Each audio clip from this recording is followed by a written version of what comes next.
É bom a gente que participa das reuniões de apometria, nós que estamos estudando, aprofundando, a gente possa também ter esse estudo do perfil emocional, do perfil psicológico dos obsessores de uma maneira geral, né? Eu não vou falar de todos os tipos de obsessores, porque é uma infinidade, a gente faria um curso só sobre isso. Mas aqueles que tradicionalmente são seres, são espíritos que manifestam nas reuniões de apometria e através dos quais são realizados esses processos de obsessão complexa, que é o alvo principal da apometria, né? Então, estudar a personalidade deles é essencial até para você identificá-los, porque tem espíritos que manifestam de uma maneira tão imperceptível, tão sutil, através dos médiuns, que o dirigente tem dúvida se tem espírito ali ou não. Então, se a gente começar a estudar o jeito deles agirem, você vai descobrir o jeito de identificá-los, o que torna mais fácil. Uma certa vez, eu contei essa história já e deixei registrado para vocês aí no nosso curso, né? Estávamos numa reunião mediúnica e o espírito, antes de falar do espírito, dizer que todos os médiuns dessa reunião, éramos numa quantidade de 14 pessoas, entre dirigentes e médiuns, eram pessoas experientes, com vivências de mais de 15 anos de mediunidade, todos eles, e o mais antigo era eu, lá naquela época. Então, o espírito se manifestou na médium e ela começou simplesmente a bater com os dedos, bem leves, sem fazer barulho, como se estivesse tamborilhando assim em cima da mesa. Mas bem sutil, alguma coisa mais ou menos assim, ó. Só dava para perceber o movimento dos dedos, barulho absolutamente nenhum. Eu virei para o dirigente, um grande amigo, até hoje um grande amigo meu, falei assim, olha, tem um espírito aí. Aí ele olhou, a expressão fisionômica da médium estava exatamente igual antes da incorporação, exatamente igual a todo mundo. Ele falou assim, não, Robson, não tem ninguém aí não. Ela está concentrando. Eu falei assim, tem alguém aí. E aí depois veio a concretizar o fato, né, que eu já deixei registrado aí, vocês verão, se não viram ainda, né, como que esse espírito agiu. E por que dava para entender isso? Pelo jeito, pelo estudo psicológico, a forma que a pessoa tem de comportamento, a forma que ela tem de reações e ações para provocar processos emocionais. Então, tudo isso nos diz a respeito da personalidade desses espíritos. E estudar isso é estudar a alma humana, gente. Só que nós estamos estudando aqui o lado sombra da alma humana. E falando em sombra, tem um tipo de espírito que a gente chama de sombra também, de uma maneira assim, porque que são os chamados ou conhecidos sofredores, os chamados encostos, né? Eu vou começar numa escala mais baixa para aquela de mais perigo, tá? Mais baixa assim, mais simples, que menos perigo oferece, aquela que maiores perigos oferecem, né? E os estudos vão por aí para a gente habituar. Então, existe aquele espírito que desencarna, não sabe que desencarnou, não sabe o que está fazendo ali, não sabe distinguir onde ele está, então ele é um espírito em estado de erraticidade, mas de sofrimento também, porque é um sofrimento interno muito grande, e ele é chamado, às vezes, na Umbanda, de encosto, né? Que não é um obsessor propriamente dito, mas ele tem algumas características que a gente precisa entender, até para que quando formos abordar tal espírito, né, a gente possa saber se ele está ali por vontade própria ou se ele está ali para ser, ou sendo marionete de algum mago, de algum cientista, de alguém mais com capacidade mais intensa de fazer o mal, né? Que esses espíritos mais especialistas usam esse tipo de sofredor, de encosto, de sombras, como muita gente chama, que ficam sombras porque os médiuns, ao desdobrarem, nem sempre têm uma clarividência extrafísica, mas muitos deles percebem como se fosse uma sombra passando de um lado para outro, para lá e para cá. E geralmente são esses espíritos mais terra-terra. Espíritos comuns, que não estão querendo fazer o mal, não são nem maldosos, mas estão perdidos no plano astral, porque não tiveram, quando encarnado, ou conhecimento ou vivências de noções de espiritualidade. Então, eles têm um denominador comum. Sempre todos eles tiveram um passado muito angustioso. Esse passado angustioso em termos emocionais e em termos de momentos do desencarne, em que eles estavam se sentindo perder a vida física, entrando para um plano que eles não conheciam, não tinham conhecimento, não haviam assimilado nada a respeito. Isso produz um momento de intensa angústia no espírito. Isso pode durar de um dia, de horas, meses ou anos, a depender do grau de imaturidade espiritual e o foco, a atenção que o espírito dá naquilo que é o motivo da sua angústia. Então, todos esses espíritos sofredores, sombras, encostos, eles têm um passado angustioso. E, em geral, eles não têm consciência do presente deles, da situação presente. Eles não sabem, estão ainda naquela fase transitória, porque não sabem se estão encarnados, estão tendo pesadelo, nem pensam na possibilidade de estar morto, desencarnado, ou alguma coisa que o valha, porque para eles não passou a sensação de vida, estão com muita vitalidade ainda, estão com fluido vital ainda presente, em alguma medida, em alguma quantidade, esse fluido vital está permeando o corpo astral deles também, e não só o corpo físico e o duplo etérico que perderam durante a morte, mas fica resquícios, e isto faz com que eles sintam fome, sintam sede, sintam dores, que essa angústia parece maior, porque querem voltar para casa, conversar com os familiares não os ouvem mais, volta para o local de trabalho, ninguém lhes ouve mais, então vai enchendo de uma angústia muito grande, ao mesmo tempo que eles não têm noção exata do que está acontecendo. É como se estivessem loucos, ou que o mundo de repente ficasse todo louco, porque o mundo não os compreende, não os ouve, até em certa medida, né? Isso porque tais espíritos não têm noção da vida espiritual. Se a gente considerar, né, aquela terminologia de Kardec dos mundos habitados, a gente pode dizer que 75% dos seres que estão em mundos de prova e expiação, como a Terra, né, uns 75% não tem noção da vida espiritual. Nem o dos 25% restante não significa que tenham noção da vida espiritual. Eles têm informações, alguns outros, as religiões ensinam alguma coisa um pouco distorcida, e vai por aí esses outros 25%, junto nesses 25%, aqueles que realmente têm noções, que é uma parcela mínima, uns 5%. Então, imaginemos então que a grande população do astral são de seres que reencarnam e desencarnam sem ter esta noção, sem ter essa consciência do presente. O que eu quero dizer é sem ter consciência do que significa. Veja o perfil psicológico deles. Eles estão perdidos entre mundos. Ou seja, perderam o corpo físico, portanto não estão encarnados. Isso é um jeito que eu tenho, eu, Robson Pinheiro, tá, gente? Eu que me refiro a eles, porque eu recebo muito desses espíritos em cartas consoladoras, em psicografias para os parentes. Então, perderam o corpo físico, então não estão encarnados. Mas também não foram para o mundo espiritual. Eles estão entre mundos, num plano astral intermediário, ainda sentindo resquícios da última encarnação, sentindo mal-estar, sentindo dor, sentindo prazer, sentindo desespero, angústias, que isso não é do mundo espiritual, que é superior. Isso é do mundo de transição, que é um estado transitório do mundo astral. Então eles estão perdidos entre o mundo, mas eles não sabem, irmão, se eu estou morto, por que eu estou sentindo fome, estou sentindo sede? Como não tem conhecimento espiritual, não tem resposta para isso. Tentam voltar para o mundo físico, mas não tem corpo, não tem como interagir. Então, é aquele sentimento que alguns espíritos falam nas mensagens de psicografia, é muito comum falar assim, minha mãe, morrer eu morri, mas eu não desencarnei ainda. Aí você para e pensa assim, o que é isso? Porque está ligado às sensações do mundo físico.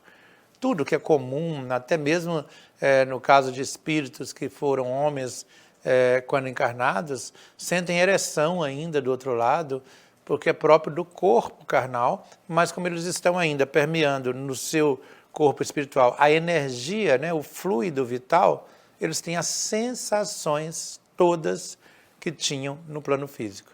Eles não são espíritos do mal, mas eles produzem um mal-estar muito grande naqueles que eles se associam, né? Eu já falei isso, né? Já foi dito várias vezes, sobre as obsessões complexas, que é o primeiro estágio, que não é obsessão propriamente dita, o cara não está bem, aproxima-se de mim como médium, eu começo a sentir angústia, mal-estar, tudo isso que é dele.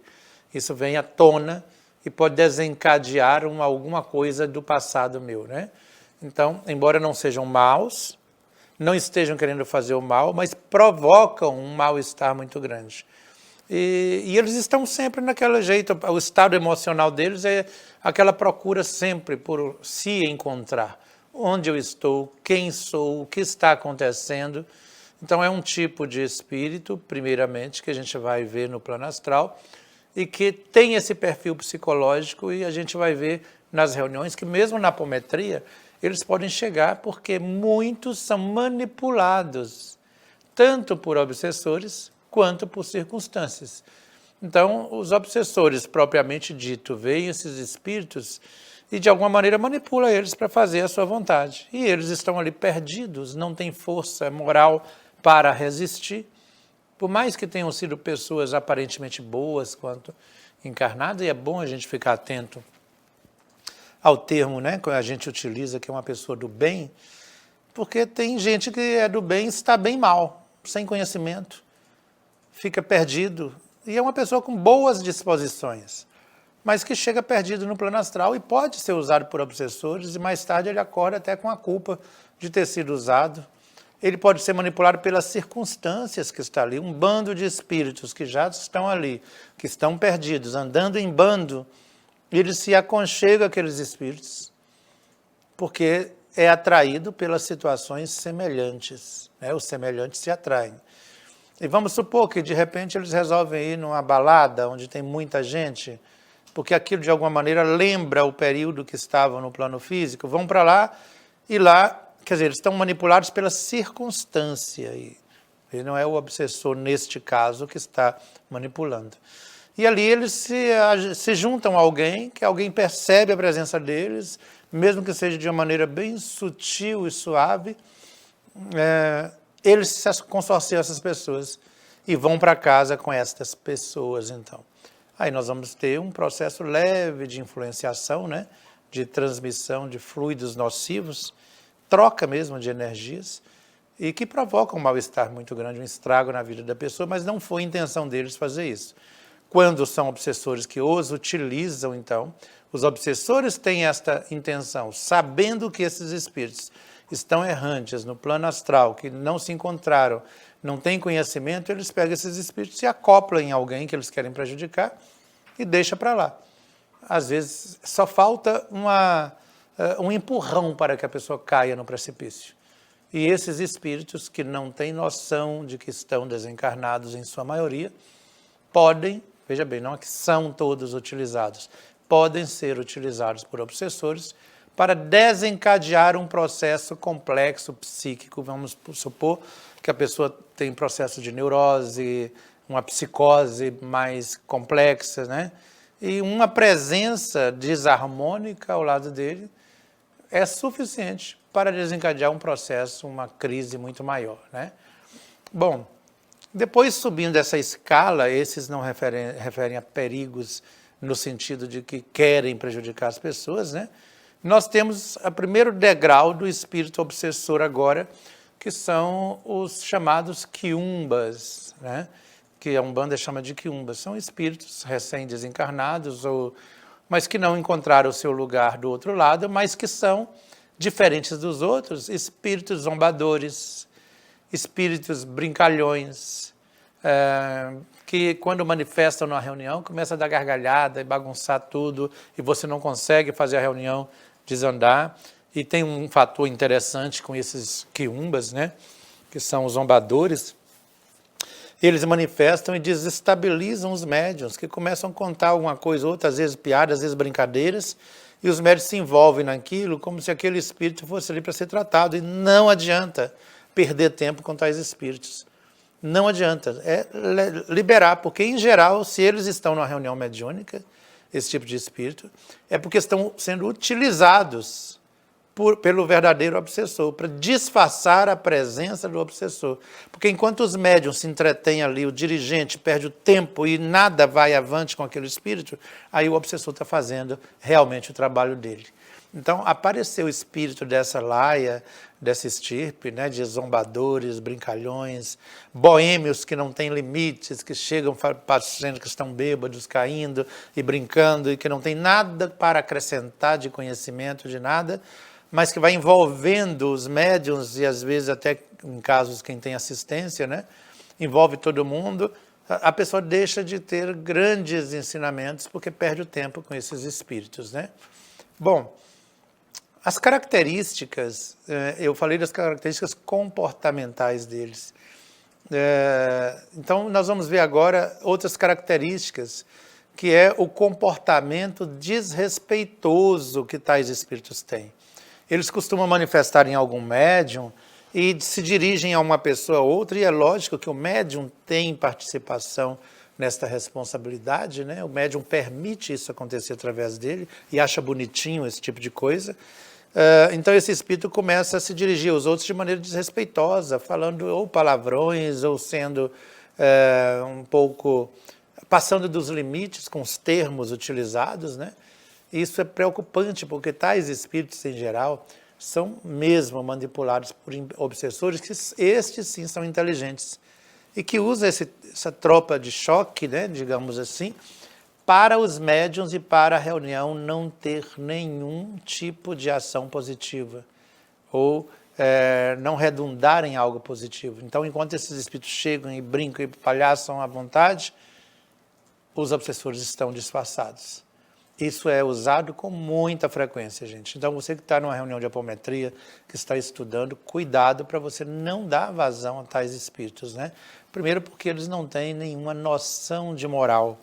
Então, as coisas que saem da boca deles, em geral, vão contra qualquer princípio moral e ético, né? Não tem noção de bons costumes, de ética. Muita gente, existem centros que, infelizmente, gostam de ter sessões exclusivas para esse tipo de espírito, porque acha bonito o espírito ver daquele jeito boêmio, daquele jeito brincalhão, daquele jeito bagunceiro dele, e vai conversando com as pessoas, e os médiuns dão vazão junto com aquela sombra que ele tem, e aí causa um estrago muito grande, e as pessoas ainda saem agradecidas pelo estrago causado, né? Esses que eu me falei agora são os quiumbas. O obsessor comum, o tipo psicológico deles, né? O obsessor ele já é consciente do que ele está fazendo. Os dois tipos anteriores que eu citei, muitas vezes eles não estão conscientes que estão sendo usados. Eles nem têm consciência que tem alguém usando eles, porque esse uso, essa manipulação é totalmente mental e emocional. Já o obsessor, mesmo mais comum, ele tem consciência de que está fazendo mal, e se não está conseguindo, pelo menos está tentando fazer o mal da pessoa que ele está visando prejudicar. Então, veja bem, eu já no obsessor comum, por mais que ele seja um espírito mais tranquilo, tento variando do tranquilo para o mais violento, eu não estou lidando na pessoa do obsessor comum com alguém inocente, com alguém que está sendo manipulado. Não, ele é o manipulador. Nem sempre tem espírito que é tão burro que nem fazer o mal ele sabe, embora ele queira fazer o mal da pessoa. Então ele contrata outros espíritos. Nós tivemos um caso que eu vivi pessoalmente, inserido nisso, junto com o Marcos Leão e mais o amigo Rodrigo, em que um espírito obsessor, que isso tem a ver com outro item, que sempre ele está ligado ao passado da vítima, esse obsessor comum, né? Então, o espírito de uma cigana queria, de alguma maneira, nos prejudicar. Mas ela não tinha inteligência, astúcia para fazer o mal que ela queria. Então, ela se consociou com outro espírito, que sabia fazer implantes de aparelho parasita, fazer uma série de coisas ligadas à magia, e ela oferecia para esse espírito, em troca, o ectoplasma das pessoas que ela queria prejudicar. Então, o outro espírito fez a mando dela, ela era a mandante, né? Então, o obsessor comum, nem sempre ele vai ter inteligência, astúcia e perspicácia para produzir o mal que ele quer para a sua vítima. Então ele contrata outro, né? Então ele é o mandante do crime, né? Mas entendendo que este tipo de espírito, seja ele o mandante, seja ele próprio que esteja fazendo mal, ele sempre tem alguma coisa ligada ao passado da vítima, ao alvo do processo que ele está desencadeando. Então, em geral, são pessoas que ficaram descontentes, que tinham um nível de amizade, a atitude de alguém tolhindo essa liberdade que ele supostamente tinha, fez com que ele ficasse com raiva desse alvo, com ódio dessa vítima. Então ele passa a perseguir a vítima, a perseguir o alvo. Então, veja bem que entendemos que o processo de obsessão comum, ele está sempre ligado a um amor mal resolvido. Sempre ligado a um amor mal resolvido. Esse amor pode ser amizade, pode ser algum relacionamento qualquer, mas sempre a um estilo de amor que foi mal resolvido e que transformou-se, então, nessa raiva, nesse ódio, nessa perseguição. Por isso mesmo, o tipo do obsessor comum é ser sempre, sempre revoltado. Ele é revoltado com a pessoa que ele persegue. E ele é tão revoltado que ele não consegue deixar de perseguir aquela pessoa. Ele não consegue deixar de querer o mal dela, embora nem sempre ele saiba fazer o mal do jeito que ele gostaria de fazer.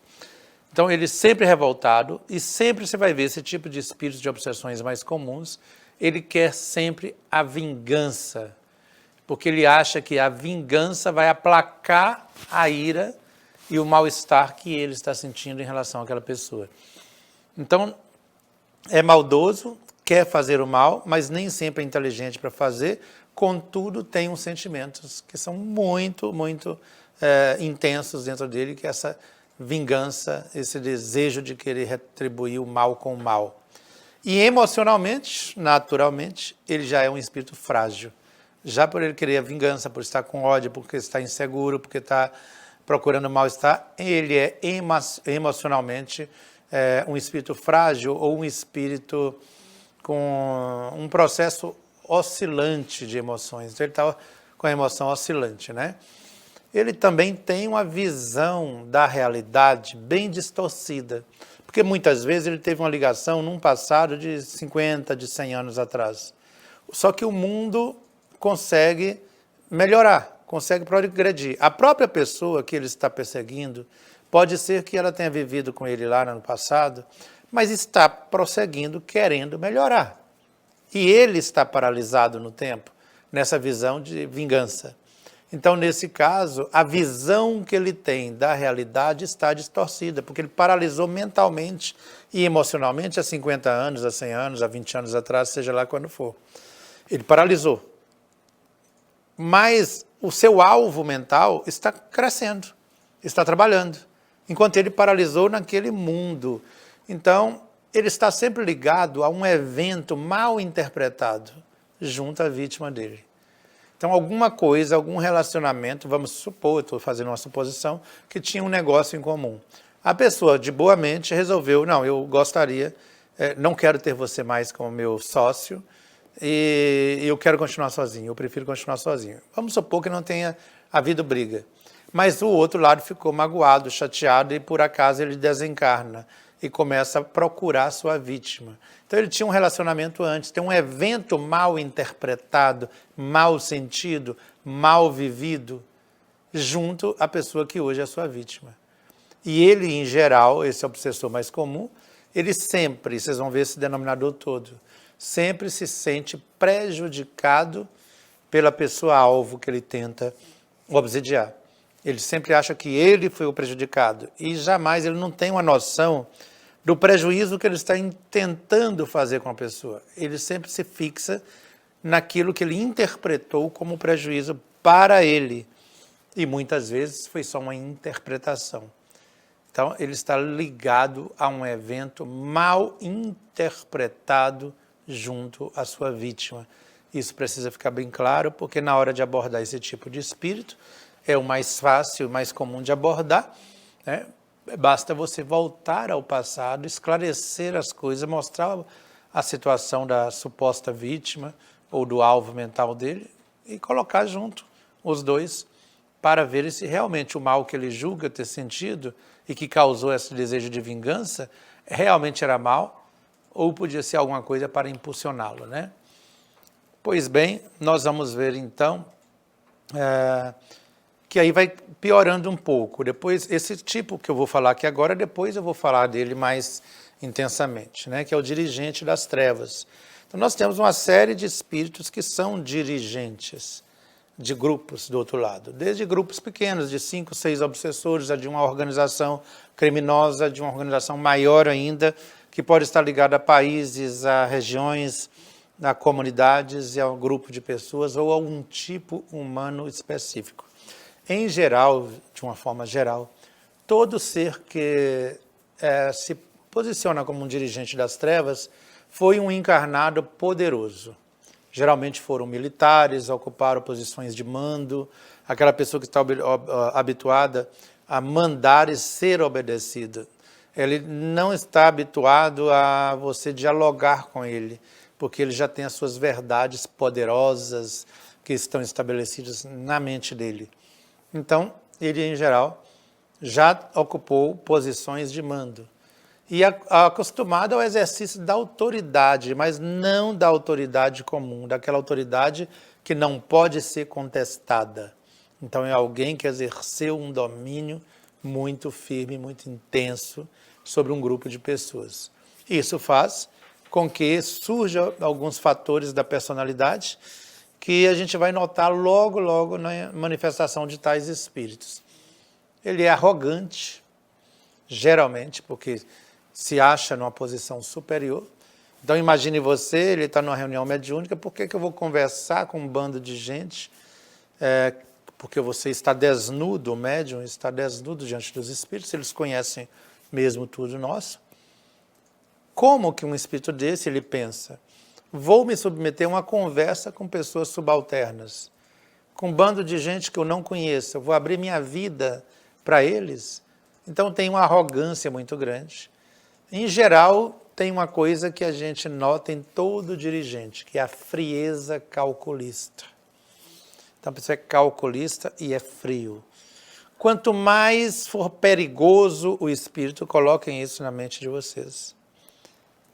Vocês que estão estudando apometria, que querem abrir um curso, que querem abrir um estudo de apometria, quanto mais for perigoso o espírito, menos estardalhaço ele causa.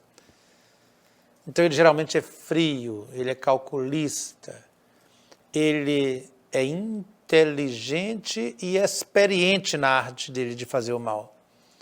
E a violência dele não é uma violência física, então você nunca vai ver um espírito desse chegar e bater na mesa e gritar, ou bater nas cadeiras e gritar, espernear com o médium. Não, o dirigente, ele sabe que é dirigente porque ele tem um poder de persuasão muito grande. Ele é calculista, ele é inteligente. O que para prejudicar as pessoas, o espírito obsessor comum, da última categoria que eu falei com vocês, não precisa necessariamente ser inteligente, mas para ser um dirigente, além de autoridade, né, ele tem que se sentir dono do mundo, dono daquele pedaço dele, tem que ser aquele que manda e é obedecido, a autoridade dele não pode ser contestada, e aí ele tem que ter arrogância no limite máximo, frieza, calculista, inteligente, experimentado e às vezes violento, mas não na violência, na maneira de expressar na mediunidade, mas no que ele faz nos bastidores, no mundo astral, promovendo, então, a desdita daquele a quem ele pretende prejudicar. Esse tipo de espírito não tem paciência para o diálogo. Como que ele vai ter paciência, ele se considerando um cara alto, um comandante de grupos, ele vai ter paciência em ouvir um doutrinador, um mero doutrinador, uma mera pessoa que está ali querendo falar com ele. Então ele não tem paciência para o diálogo e não adianta, você não vai conseguir dialogar com ele, porque ele é um dos dirigentes. Ele está habituado apenas a expedir ordens e não a debater problemas, isso é interessante. Apenas a expedir ordens, porque ele quer mandar e ser obedecido. Você chama um espírito desse para conversar numa reunião mediúnica, resultado, você não consegue. Porque ele não está habituado a sentar tete a tete com as pessoas e discutir as ordens dele. Por que ele está fazendo isso? Que mal que ele está fazendo? Para ele isso não tem sentido. E aí, lógico que um espírito nesta categoria, gente, há de considerar os demais que trabalham com ele todos inferiores a si. E um bando de ignorantes aos demais, tanto aos médiuns, dirigentes de reunião mediúnica, quanto os próprios espíritos que trabalham para eles. Então ele se situa a si próprio num plano de superioridade intelectual, de superioridade, às vezes até moral, ele acha, e que nada vem pedir.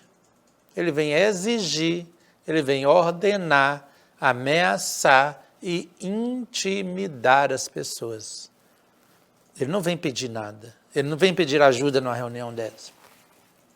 Se aparece um espírito desse, que se diz chefe, né, uma autoridade de um grupo, de uma organização, e ele vem pedir ajuda, tem alguma coisa errada por trás. Porque, em geral, ele vem ordenar, intimidar, ameaçar e exigir muito, né?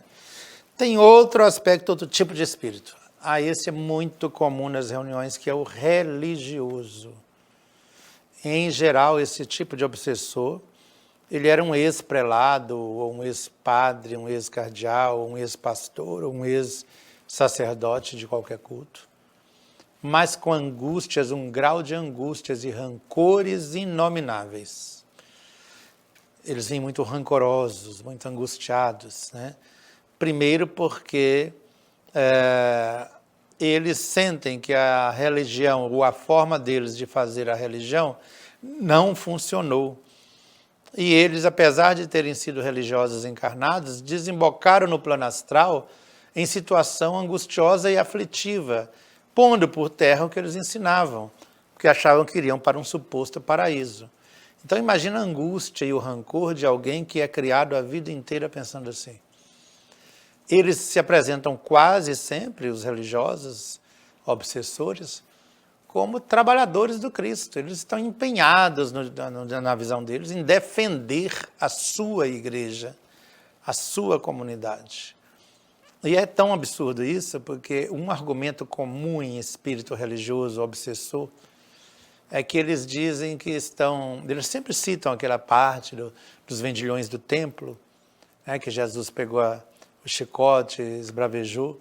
Eles gostam, todos esses religiosos gostam de citar isso, para dizer que a violência é permitida para defender a igreja deles, o sistema de crença deles.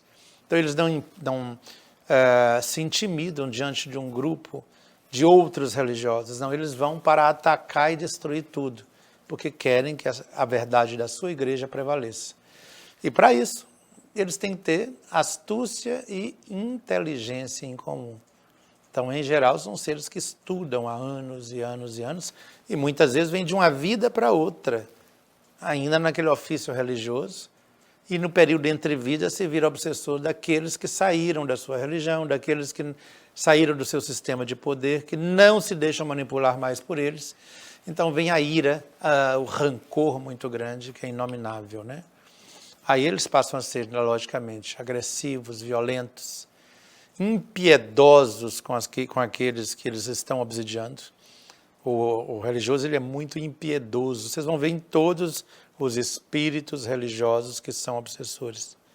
De um orgulho e uma arrogância que não tem como expressar, porque se acham, então, emissários da vontade divina, e como tais acham que eles podem imprimir sofrimento em quem quiserem. E costumam fazer os mesmos argumentos, a mesma teologia deformada que eles tinham quando encarnado, né, para justificar as táticas que eles usam, né? E aí eles defendem que a violência é necessária para defender as coisas consideradas divinas, que são as crenças deles. Isso é o pensamento deles, tá? Eles defendem, os religiosos desencarnados, né, que são obsessores, que a violência é necessária para defender as coisas divinas. E aí você vai contra todo o ensinamento do Cristo. E eles são contra, nesse momento, a todo o ensinamento daqueles que eles supõem ainda defender a causa. Mas por trás de tudo isso, o que está por trás da ação de um obsessor religioso? Poder. A ânsia de poder, de dominar, de querer manipular as mentes, a ânsia de manipular os outros e os outros serem fantoches em suas mãos.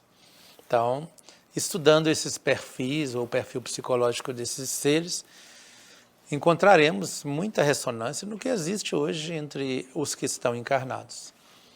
Aí vem um outro tipo de espírito que a gente precisa ficar atento para entender o estilo dele também, o estilo psicológico dele, que é aquele que se considera um intelectual, que chega, em geral, não dá muita conversa, porque ele não vai conversar com gente subalterna, nem sempre ele é materialista, a maioria sim, mas nem sempre, mas eles sempre são descrentes, no sentido de não acreditar na humanidade, não acreditar na sua intenção de fazer o bem, são indiferentes também. E existem aqueles que, além de intelectuais, são materialistas também. Tem os intelectuais que são espiritualistas, que acreditam e que sabem que estão mortos, que tem alguma coisa que sobrevive à morte. Tem aqueles que são materialistas que não sabem explicar por que sobreviveram à morte do corpo. Então, o tipo intelectual, ele pode ter sido um religioso e intelectual ou não religioso e intelectual. Pode ser materialista e pode não ser materialista, ou seja, ele pode ser até um cara que está ali com algum conceito de espiritualidade, mas com a arrogância muito alta. Em geral foram escritores, sacerdotes, artistas, poetas, médicos, advogados, né? Nobres, ricos e também pobres, que se consideram nessa estirpe de intelectuais. Quase sempre esse tipo de espírito se deixa dominar por uma vaidade quase invencível, mas fracassam na aprovação da inteligência. São seres que vieram aqui na Terra, que deixaram-se envolver com essa vaidade, esse poder sobre o outro, e fracassaram no uso da inteligência. Então, se eles são assim, naturalmente vem aí dois tipos de características, que é vaidade e orgulho. Né? Vaidade e orgulho constituem, então, o coroamento do tipo psicológico deste obsessor. Mas vocês acham que terminou?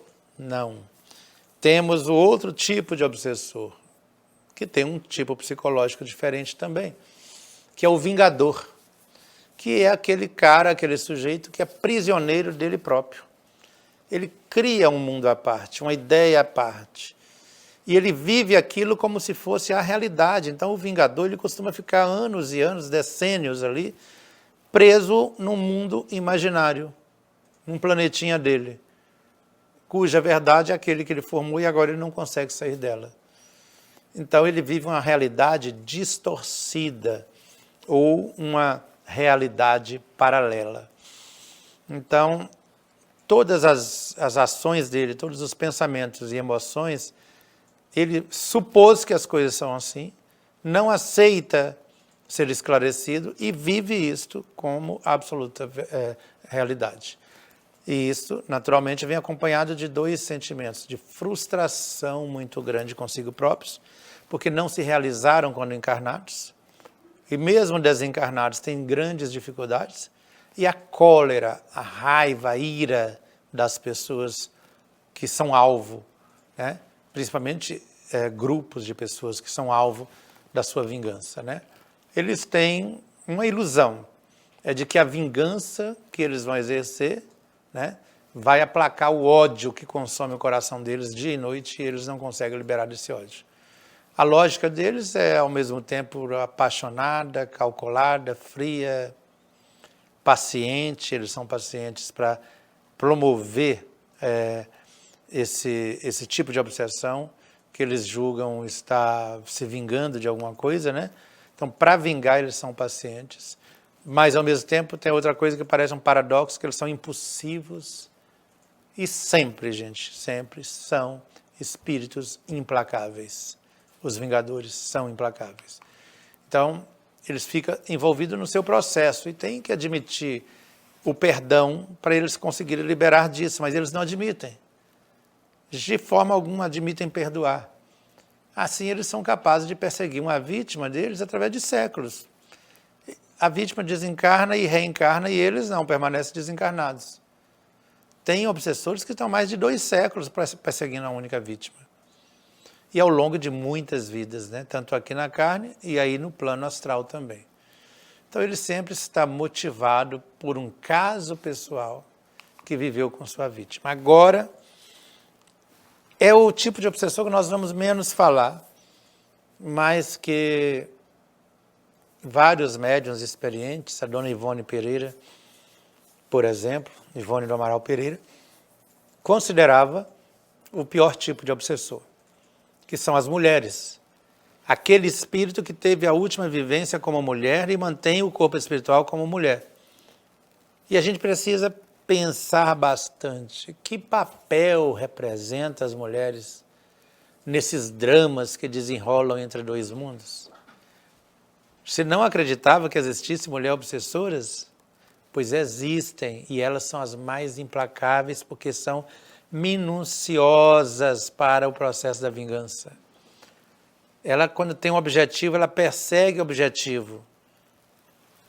E aí ela sabe fazer o processo obsessivo em minúcias. E às vezes vê anos e anos ali em cima daquilo. Que os espíritos que tiveram a vivência como homens não têm tanta paciência assim, elas têm de sobra. São obsessoras implacáveis, tão violentas e agressivas quanto os homens. E tão irracionais quanto os homens também, nos momentos de paixões e no desejo insaciável de vingança. Então elas são mais implacáveis e violentas do que os outros. Mas são estatisticamente em menor número. Então você não vê um número tão grande de obsessoras femininas desencarnadas do que de masculinos. Então elas são estatisticamente em um número menor. Né? E decididamente elas são muito mais abertas, apesar de serem implacáveis, mais abertas ao entendimento, predispostas ao despertamento, né? Então, você tem condições de conversar mais com esses espíritos. E aí vem depois um outro tipo de obsessor, que são os vampiros astrais. Sempre o vampiro é dependente, é viciado em fluido vital, viciado na dependência de ectoplasma. E eles descobrem as vítimas pelo cheiro. Então, é muito comum você ver bandos de vampiros no plano astral. Uma certa vez eu desdobrei para ajudar Pai João numa cidadela, e a gente via os vampiros astrais, são muito magros, secos, esqueléticos, parecendo anêmicos, assim. Por mais que eles sugam vitalidade, eles não conseguem ter uma aparência melhor. Então eles ficavam tentando cheirar a vítima, fazendo isso assim, igual cachorro farejador. Fechava os olhos, daí a pouco arregalavam e continuava cheirando para encontrar o encarnado sobre o qual ele ia tentar tirar o fluido, roubar a vitalidade. Então, temos que ter cuidado, porque são dos piores que tem. São violentos ao extremo, implacáveis. Pior de tudo, eles sabem o que estão fazendo e o mal que provocam. Não sentem remorsos os vampiros. Não têm limites para a sua ação. E a característica principal deles, a ação nefasta de vampirismo, é determinada pela consciência de crueldade com que é praticada acima de todos os outros tipos de obsessão. O vampiro astral, ele sabe, ele tem consciência da crueldade, ele está roubando energia vital, está sugando a vítima dele. Ele vai sugando, sugando, sugando até a pessoa se sentir abatida. E abatida emocionalmente, abatida mentalmente, abatida psicologicamente. O vampiro, ele rouba tanta energia que nós vamos encontrar o vampiro nos lugares onde tem multidões, onde tem muito ruído humano, onde tem ruído de música estridente que não dá tempo entre uma música e outra, que é o tempo inteiro mudando de uma para outra, tipo uma rave. Nós vamos encontrar muitos vampiros astrais. E as pessoas são vampirizadas porque estão ali despercebidas naturalmente e saem para casa e a pouco está sentindo esvaindo a energia, e desanima e tem uns piques. Em geral, a pessoa tem aqueles piques de perdas de energia e de lucidez, né? Então, fiquemos atentos que, ao estudarmos sobre o tipo psicológico desses espíritos, nós vamos nos capacitar para que no trabalho de apometria a gente tenha mais elementos. Vamos estudar mais sobre esses processos. Vocês precisam estudar mais sobre esses processos, porque é isso que vai capacitar você como médium e você como dirigente de reunião de apometria a ter elementos e instrumentos para enfrentar esses tipos de obsessões graves e complexas. Fiquemos aqui por enquanto e logo temos mais estudos para complementar todo esse potencial do Master de Apometria.